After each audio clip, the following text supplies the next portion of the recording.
All right, let's get started. Good afternoon, everybody. My name is Jayson Kratoville. I run the National Center for Security and Preparedness here at CEHC. It's nice to be delivering this to a CEHC audience because I don't have to say the name of the center plus the name of the college. We end up being here for a while. So we've been hearing a lot of questions in the press, among students, among staff, conjecture, discussions about what we can expect on the other side of COVID-19, especially from a Homeland Security perspective and as Homeland Security practitioners and researchers and experts and aspiring leaders. And so I wanted to talk a little bit from the perspective of our center on some of the changes that we've seen over the last, decade or two, and how we think those changes will map and what we think we can learn from those changes after COVID-19. So where I want to start is with what I view to be, for me at least, one of the defining incidents of the way the community we all exist within now is currently structured, and that's the September 11th attacks. Works when the slide share goes forward. There we go.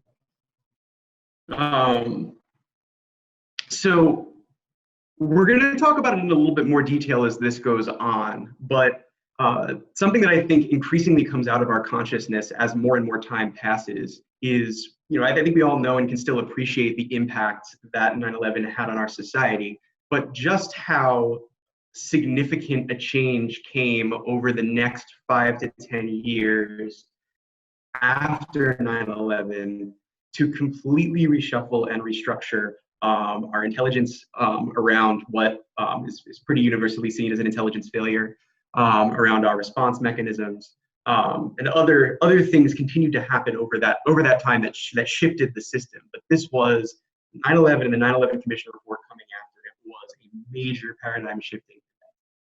So we find ourselves in the middle of another one of those. In COVID-19, the number of just the sheer extent to which it has impacted our day-to-day lives, and our economy and our healthcare system, and unfortunately those who've been infected by it, is going to lead to a very different Homeland Security community in a very different world than the one we left. We will not be the same.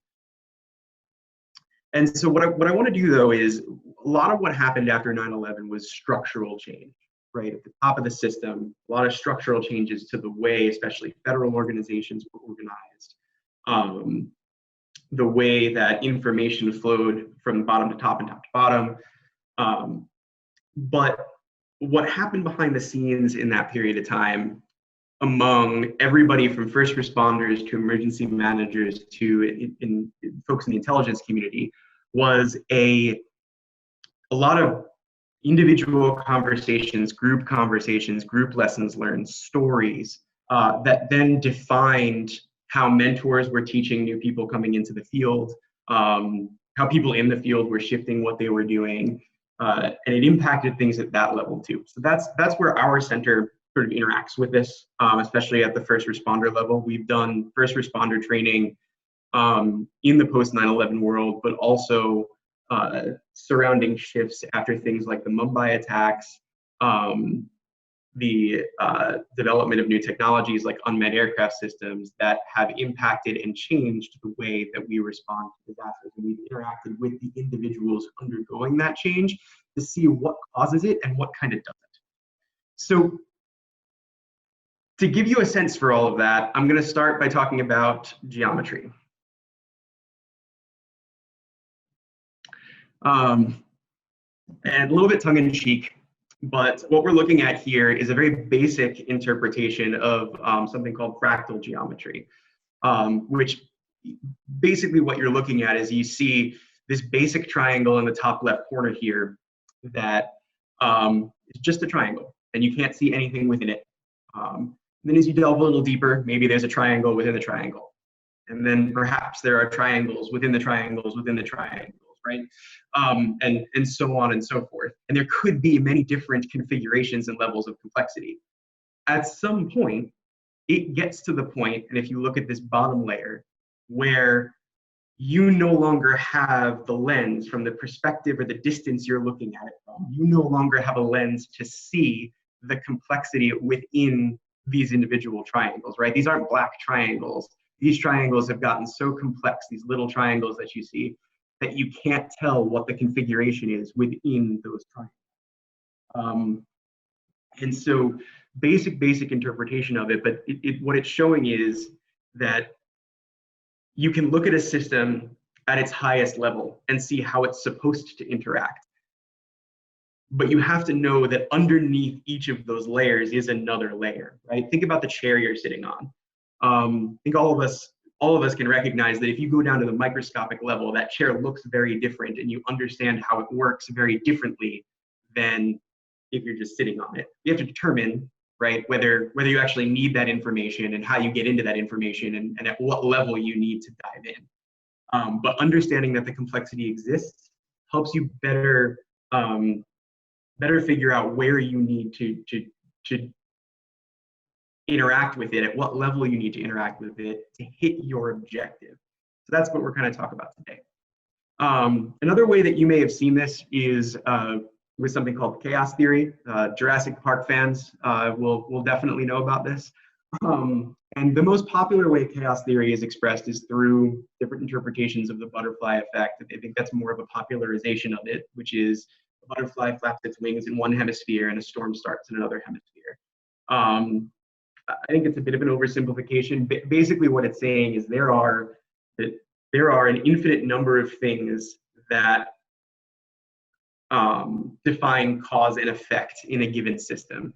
So let me tie that a little bit to what we're all here to talk about, which is Homeland Security. And we'll talk specifically about weather forecasting. So part of the reason that you see so many weather models when you look at a weather forecast is that they're trying to get a sense for or capture the chaos within the system that drives a weather system. So there are atmospheric conditions that impact it, things going on the ground impact it, like topography, if there's mountains or valleys. If there's pollution in the air, that impacts it. And to a certain extent, there's only so far down into those triangles, right, that we can go to understand how those things happen, right? So the weather, depending on how deep you go, the weather can look random, but as you peel back the layers and get to more and more of a level of specificity, you see patterns emerge that can help you start to predict things. That's what we talk about when we talk about modeling. COVID-19, the modeling is the same thing. We'll talk a little bit more specifically about that later, but just to frame the discussion, this is really what we're looking at, is again, figuring out at what level you need to look at within those interactions to figure out how they can go. So another non-Homeland Security example, I wanted to talk for a minute about demographics. So this is a map of Africa.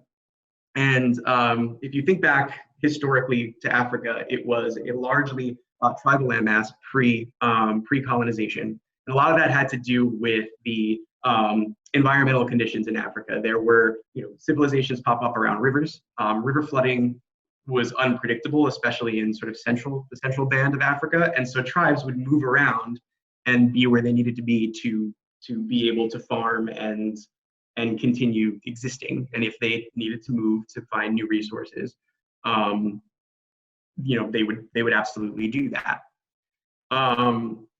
When colonization started, there was a desire to sort of partition things, and they were partitioned sometimes based on physical land masses, sometimes based on this is mine and this is yours, France versus England versus other European countries, but with less consideration for the demographics of the people living there and these systems and how they interacted. And this, I think this was a good representation that I found, this next map, that shows you just how complex that system actually is. So this is a color-coded map of all of the different ethnicities and subgroups within Africa. It's a little old, it's from 2001, but I think it sort of serves the purpose. And so the goal of showing you this, and you can see So the Democratic Republic of Congo, an area where there is a bunch of civil strife, this is an administrative system and an administrative border put in place, and it's actually evolved over the. It was even less. It considered these demographics even less when it was first put in place. You can see just the amount of diversity that's in the Congo. And so if all you're doing when you're setting up a governmental system is doing it based on borders or based on some system level metric, and it's not naturally evolving based on all of the complexity within that system, you're going to end up with issues. I think we see the same thing with tribes and state formation in the Middle East, and there are issues that we continue to face there to this day because of how that goes. So just another example. I should mention at this point, I should have mentioned it at the top, that if you have questions that you want me to answer, I'm going to kind of push through the presentation unless something pops up that is sort of timely, but use the question and answer function. I actually think it's a great feature within Zoom where you can, I can kind of keep rolling, but you guys can engage as you have questions so you don't have to think of them at the end. And at the end, I've left some time. I'll go through and read through your questions and maybe spark some discussion based on those. So summing up this first part of the presentation, when you're talking about people and complexity within systems that are made up of people, what you're looking at very basically are individuals and groups within those systems. So let's relate that to COVID-19 for the moment. So individual decision-making within COVID-19 are, am I going to go outside today? And there are complexities to that. For example, I'm glad today isn't one of the days I've chosen to go out because it is terrible outside. And that may have impacted my decision, even if I wanted to do that. But whether I have groceries or not, whether I can have something delivered, whether places are open, where places are open, when places are open, what my moral calculus is, all of that factors into my individual decision making. So already there you're seeing the complexity of just what goes into me making a decision within this system. When you look at groups when it comes to COVID-19, obviously you're talking about clusters of individuals, right? So now take that randomness in my decision making and multiply it by the number of people within, say, the University at Albany or the City of Albany, and already you're looking at something complex. But now we also have interactions and codependencies within different groups of people, and how your relationships with people impact your decision making. So for example, being part of the Homeland Security College, I know that if I were to mention, for example, to Dr. Penta that I went outside for some frivolous reason, that I'm in for it a little bit, and that's not going to go very well for me. And so that impacts my decision making. My interaction with the people around me impacts the decision that I'm going to make. If instead I was surrounded by a bunch of folks who were saying, oh, this wasn't a big deal, this isn't really a big deal, and even maybe pushing me to come to a party or go out, that may impact my decision making in a different way.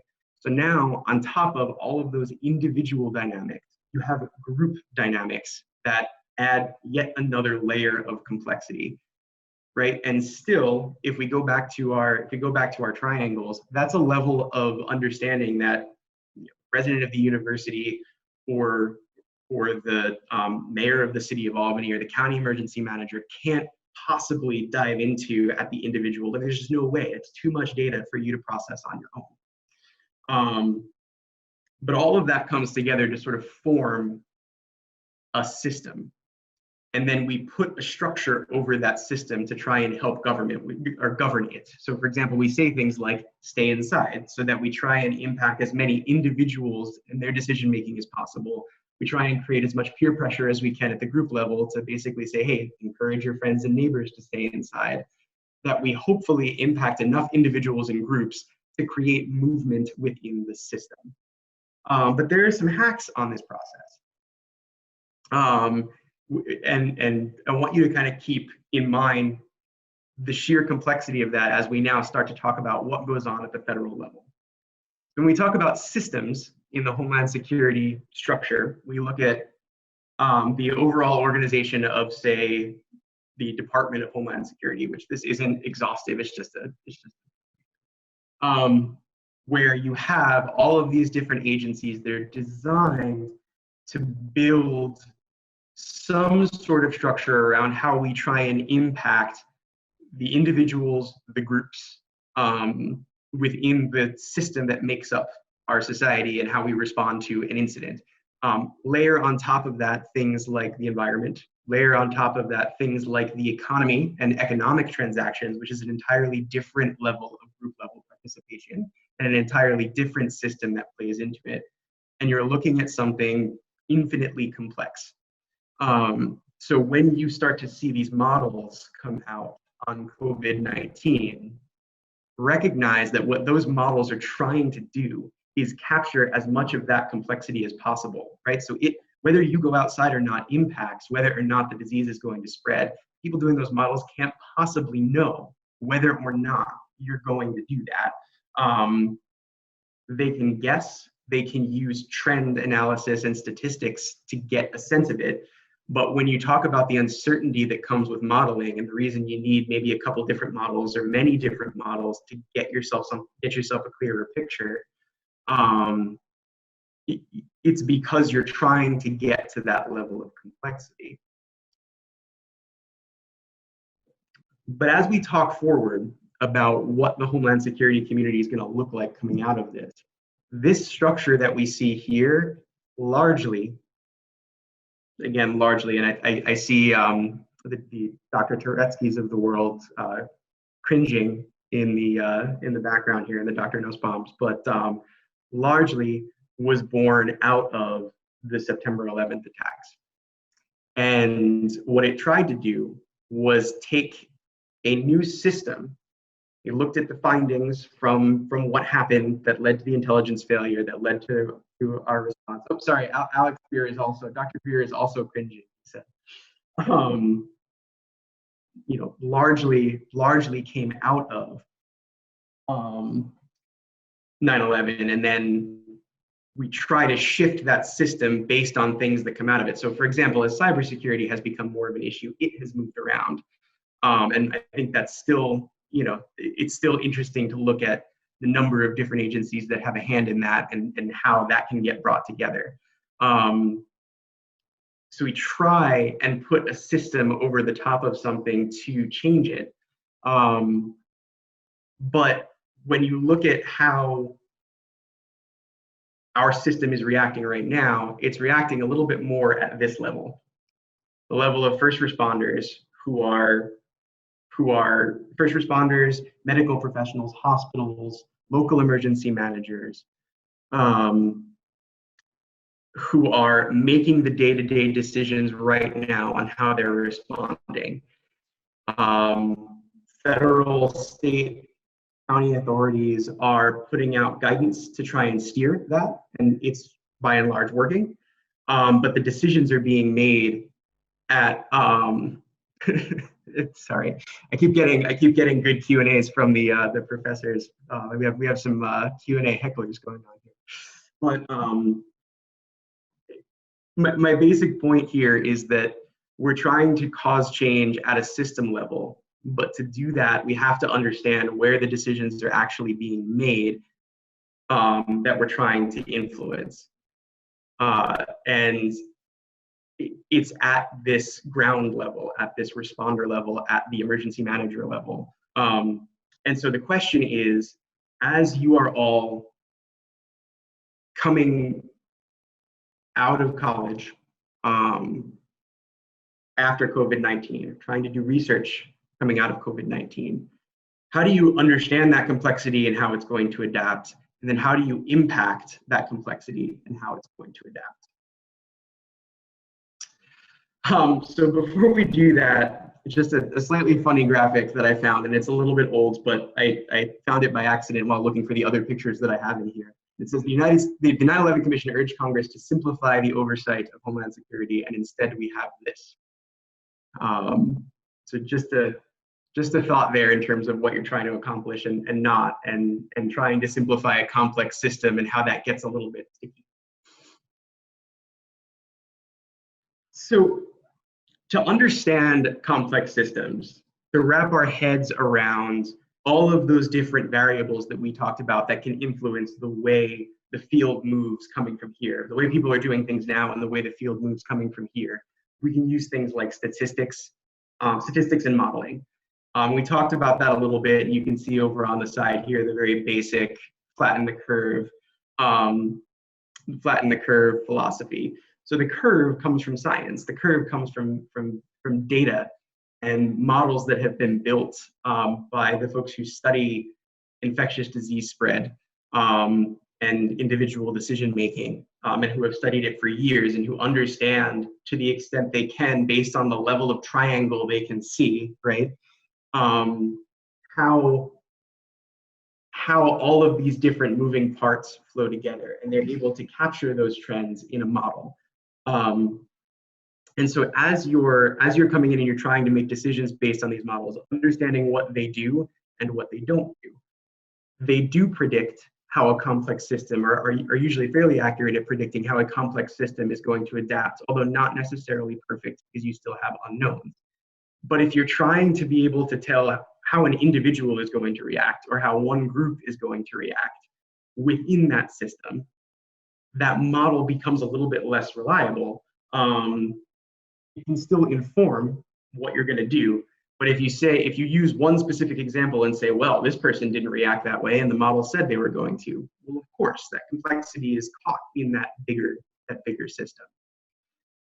Artificial intelligence and quantum computing, they're up there because what we're trying to do, or what those give us the ability to do, is look deeper at, again, looking at that graphic from the beginning of the presentation, delve a little bit deeper into the specificity of triangle that we're looking at, right? Our level of analysis. Think of it like an electron microscope, but for a complex system, where artificial intelligence and quantum computing allow us to both predict and process data at a much more granular level than we're able to right now. And so as you're seeing these technologies adapt, understand that this is one potential use for them, is to get at some of these much more direct or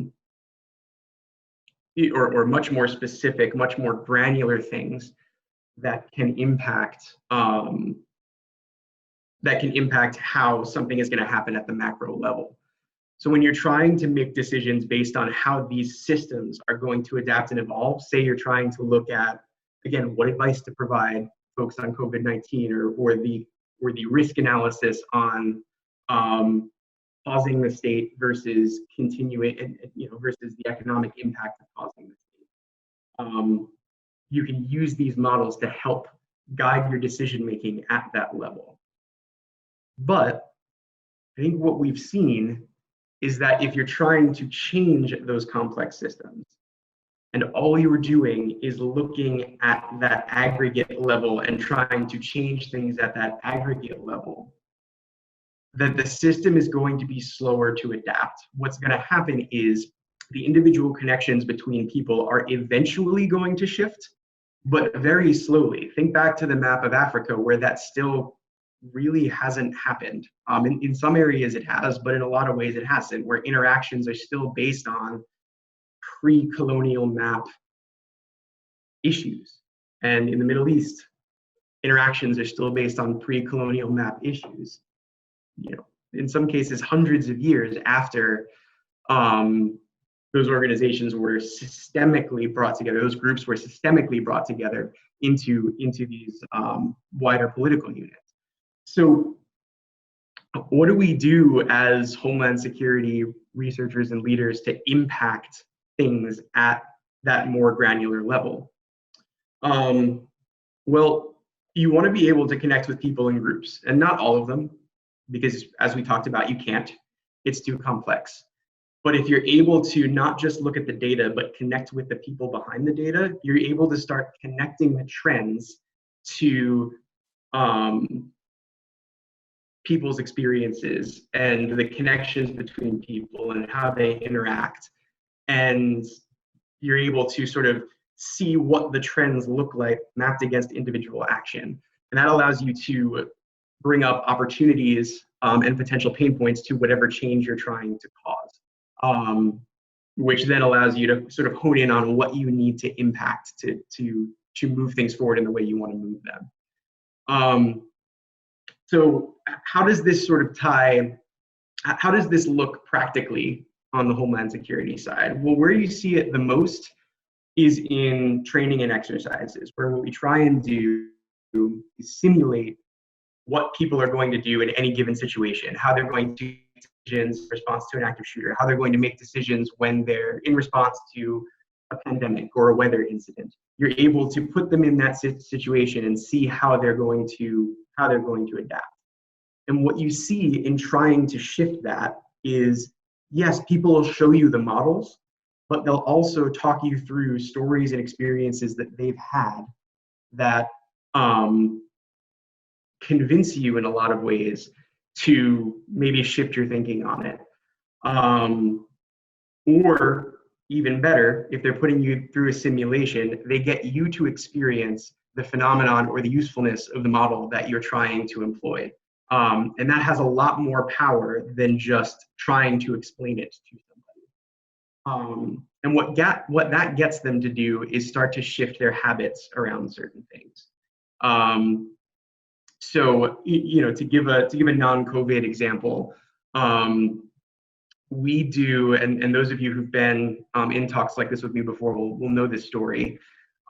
We do a lot of training with emergency medical services. And one thing that EMS is trained to do during a situation where they have a bunch of patients and they need to start prioritizing where they're putting their attention is to triage those patients, to go through based on sort of a scheme and say, based on the data that they're collecting, right? The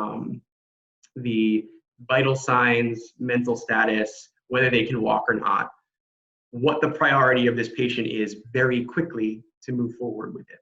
And what they're supposed to do is make decisions somewhat dispassionately based on that model, because the science behind that is sort of the best way to maximize their ability to save lives when they have more patients to treat than they have resources in a situation. But what we'll do is we'll put them in a simulation and we'll add complexity to it, right? So we'll have them do it first where they just see the injuries and they're able to triage them perfectly. They see the injury on, say, a card. But then we add the fractals, we add the complexity, we add the chaos of human beings.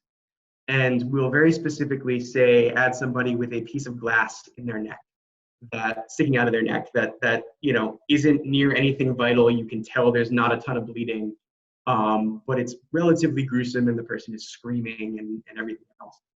And what happens is they totally change their behavior and everybody gravitates towards that patient, even though there are 4 other much more severe patients that need to get taken care of that aren't grabbing their attention. So what I think it shows them is, as much as we can tell them, hey, you need to make sure you're practicing triage and building it into your habit structure, until you show them that, hey, you understanding this isn't the same as you practicing this, what we have seen time and time again is that they don't adapt when that complexity comes into the equation. What we suggest instead, and it's very successful in areas where it happens, is using triage on every scene, so that then when you're using it, when you really need it, it's what you default to rather than your base instincts to help the person who's screaming or help the person with blasting, right? So some of the habits around, say, emergency response when it comes to COVID-19 are paying a little bit more attention to what's called body substance isolation. EMS and law enforcement have to deal on a pretty routine basis with bodily substances.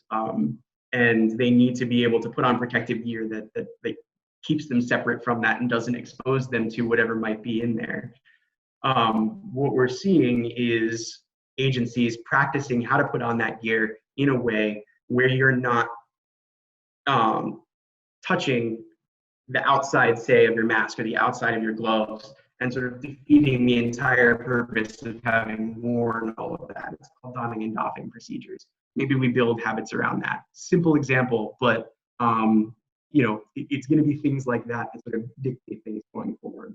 And then the last piece that I want to talk about is understanding at the local level and the state level and the county level, how we build back better.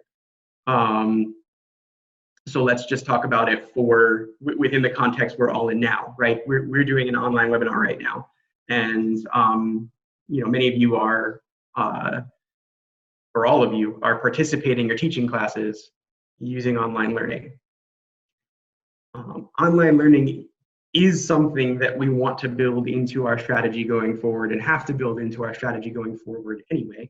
And so to be able to move things forward in a direction, what you can do is capture the data on all of the things that you have, all of the things that you have done, all of the stories and the experiences from this, the lessons learned, the habits that you've built, and start to build that into the structure so that we are more resilient to some sort of disruption in the future, but also so that our economy is able to adapt and continue to exist going forward. So some summaries on what this means for COVID-19. I think my biggest takeaway on this, as you start to think about how the system should be structured going forward, is, and the title kind of gave it away a little bit, which is Beyond a New Coat of Paint. What I think we need to avoid doing is focusing too much on how things are going to be structured from an agency standpoint, from a federal standpoint, or even from a state standpoint going forward.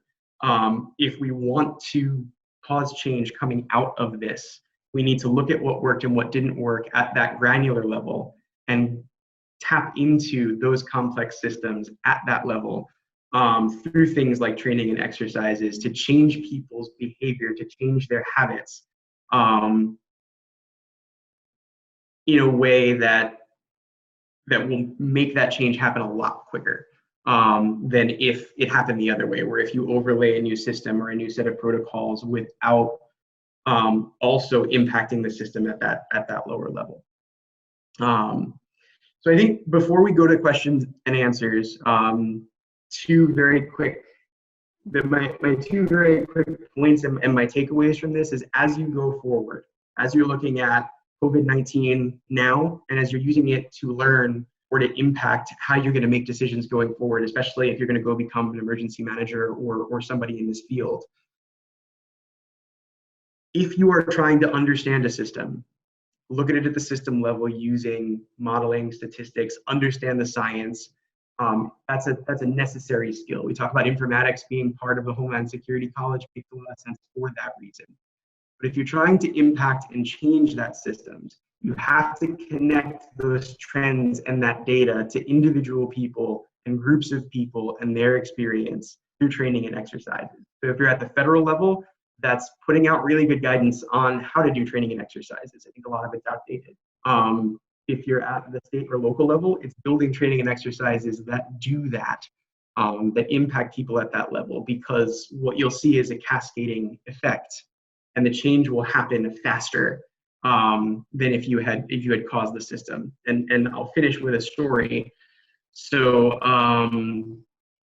one of the most significant things the NCSP's been able to be involved in over the last 10 years is the implementation of what's called Rescue Task Force. This is law enforcement and EMS responding a little bit more dynamically together to a violent incident. And what it involves basically is bringing EMS into a situation before that situation is completely clear. There's no direct threat where you're bringing them, but you've also not necessarily neutralized the threat. There was a ton of resistance coming into it, but we started with training. We started by giving people the experience of doing it and seeing it work. It gave EMS more confidence. It had law enforcement understand better what the role of EMS is and the lives that are saved if you do it versus if you don't do it. And what we saw was agencies across New York State beginning to adopt it 5 years before any federal guidance came down on it. And then when the federal guidance came in, right around the start of 2010, right around 2015, the federal guidance came down, and the relationships and the people and the groups and the individuals were already partway there on being sold on this as a way of operating. And we could see anecdotally how quickly agencies put it in place that had gone through the training versus agencies that dealt with a bunch of resistance and hadn't gone through good training on it that really got them to understand the need. So things to consider going forward. I really want to thank everybody for coming on. I know that it's been death by Zoom over the last several weeks. I also know there have been a lot of these opportunities. This is great, a great number of people that showed up, and I really appreciate it. I hope you got a lot out of it. Thank you all again, and have a great rest of your day.